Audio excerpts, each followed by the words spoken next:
बिस्मिल्लाहिर्रहमानिर्रहीम। ताबीर और वजीफ़ा चैनल में खुश आमदीद मुअज़्ज़ज़ सामईन। आज की इस वीडियो की वसातत से हम आपके साथ ख्वाब में हज करने के हवाले से मुकम्मल इस्लामिक ताबीरें बयान करेंगे, जो कि हमसे बाज़ इस्लामी भाई और बाज़ इस्लामी बहनों ने पूछे हैं।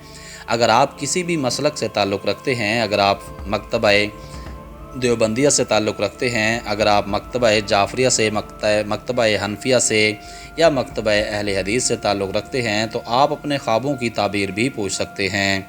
आइए आज के ख्वाबों की ताबीर समाअत करते हैं। हज़रत इब्न सिरीन रहमहुल्लाह फरमाते हैं कि अगर ख्वाब में देखे कि उसने हज किया है तो अल्लाह ताला के उसके नसीब में हज करेगा। अगर बीमार ये ख्वाब देखे तो शिफा पाएगा। अगर कर्ज़दार देखे तो कर्ज़ से फ़ारिग होगा। अगर मुसाफिर देखे तो वतन को सलामती से वापस आएगा।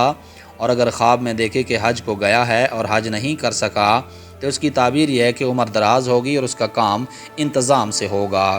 हज़रत इब्राहीम किरमानी रहमहुल्लाह फरमाते हैं, अगर ख्वाब में देखे कि हज को गया है और हरम शरीफ में लब्बैक कहता है तो इसकी ताबीर यह है कि उसको खौफ और डर होगा। और अगर देखे कि हज उस पर वाजिब हुआ है और जाने का इरादा नहीं किया है तो इसकी ताबीर ये है कि ख़यानत करेगा। और अगर देखे कि उर्फ़े का दिन है तो दलील है कि किसी से सुलह करेगा। और अगर देखे कि खाना काबा में नमाज़ पढ़ता है तो इसकी ताबीर यह है कि बुज़ुर्गों से नफ़ा पाएगा और उसका काम बेहतर होगा। हज़रत इमाम जाफ़र सादिक़ अलैहिस्सलाम फरमाते हैं, ख्वाब में हज करना 7 वजह पर है।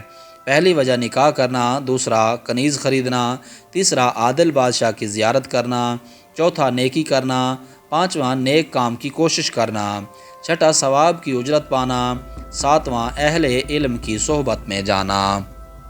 मुअज़्ज़ज़ सामईन, आपने आज के ख्वाबों की ताबीरें समाअत की हैं। उम्मीद है आज की ये छोटी सी वीडियो आपको ज़रूर पसंद आई होगी।